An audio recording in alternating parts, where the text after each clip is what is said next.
Professor Anshu Joshi, ये तस्वीरें क्या कहानी बयां कर रही हैं? क्योंकि इन तस्वीरों में बुलंद हौसलों वाली दो महिलाएं नजर आ रही हैं और इस वक्त इनका यह हौसला पूरी दुनिया में चर्चा का सबब बना हुआ है। एक ताइवान की राष्ट्रपति, दूसरी अमेरिकी संसद की स्पीकर नैन्सी पेलोसी।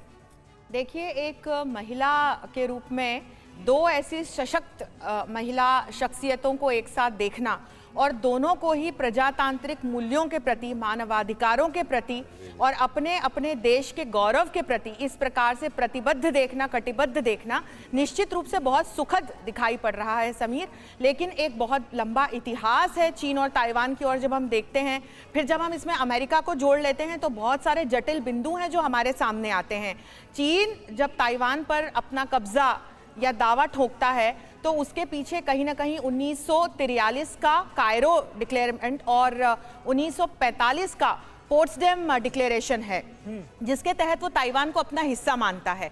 लेकिन जब हम इतिहास की ओर देखें तो इसके पहले, द्वितीय विश्व युद्ध के पहले जब हम जाते हैं तो ताइवान पर जापान का कब्जा रहा है।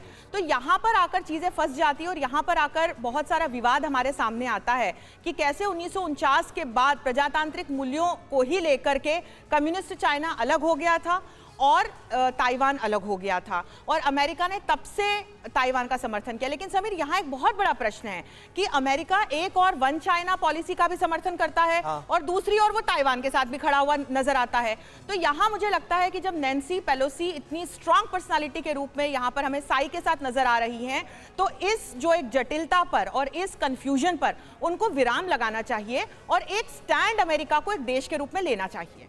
हालांकि अंशु जी, इज इट पॉसिबल कि हम समझ पाए कि आखिर किस तरीके से ये एक प्रोपिशियस, ये जो जेस्चर है जो हमने देखा, propitious cloud with special grand garden, ये एक सिंबल है अमेरिका के स्ट्रॉन्ग रिलेशनशिप और स्ट्रॉन्ग फ्रेंडशिप का ताइवान के साथ। ये जो पहना हुआ है ये एक तरीके से एक अवार्ड है जो उन्हें दिया गया संसद में स्वागत करते हुए। अंशु जी जी, निश्चित तौर पर ये उनका एक ऑनर है, ये उनका सम्मान किया गया है और ये सम्मान नैन्सी पेलोसी के साथ साथ अमेरिका ने आज तक जिस तरह से ताइवान की सहायता की है, ये उस सहायता का सम्मान है और ये उस कटिबद्धता का सम्मान है कि अमेरिका हर बार ये कहता आया है कि ताइवान के लिए हम हमेशा ताइवान के साथ ये तो कहा जा रहा है, ये तो नैन्सी पेलोसी ने भी दोहराया। लेकिन राठौड़ साहब, इसे आप किस तरह से देखते हैं? ये अमेरिका का एक तरह का ढुलमुल रवैया भी सामने आ रहा है। मतलब आधिकारिक यात्रा औपचारिक तौर पर मानी नहीं जा रही है अमेरिका की तरफ से और एक तरह से कुछ ना कुछ ऐसे बयानात सामने आ रहे हैं आधिकारिक तौर पर जो ये बताने की कोशिश है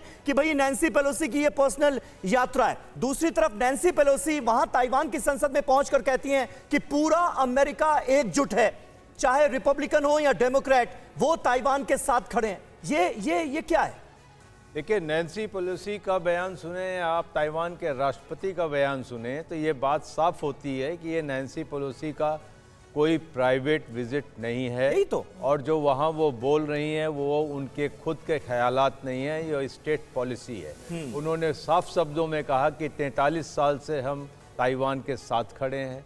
उन्होंने ये भी कहा कि रिपब्लिकन हो या डेमोक्रेट्स हों, दोनों इस मामले में एकजुट हैं और हम ताइवान और जितने भी फ्रीडम लिविंग पीपल हैं दुनिया के, उन सब की इच्छाओं का सम्मान करते हैं। ताइवान के साथ हम हर स्टेज में खड़े होंगे, उसके डिफेंस में खड़े होंगे और इसी चीज़ का उन्होंने वहाँ की राष्ट्रपति ने धन्यवाद दिया कि आपने जो हमें सपोर्ट दिया, आप यहाँ पर आके एकजुटता दिखाई, इसका हम सपोर्ट देते हैं। तो अभी अगर इस सारे दौरे पे जो एक अमेरिका को अपर हैंड मिला था चीन के खिलाफ, अगर उसको डिप्लोमेटिकली अगर उसके ऊपर पॉलिशिंग की जा रही है तो मैं यही कह सकता हूं कि अमेरिका के अंदर डिप्लोमेटिक स्पाइन की कमी है। जो अभी तक इन्होंने अपर हैंड मिला है जिससे चीन शांत है, इसको मेंटेन रखना चाहिए और ये चीज़ कोई भी यकीन नहीं कर सकता कि ये नैन्सी पेलोसी का व्यक्तिगत दौरा है। बिल्कुल सर, और नैन्सी पेलोसी की अगर आप देखें तो अपने ट्विटर हैंडल के जरिए भी एक कड़े मैसेजिंग दिए गए हैं और साथ ही अपना ओपिनियन पोस्ट जो उन्होंने वॉशिंगटन पोस्ट पे डाला है उनके विजिट से पहले, वो भी एक बड़ी मैसेजिंग है।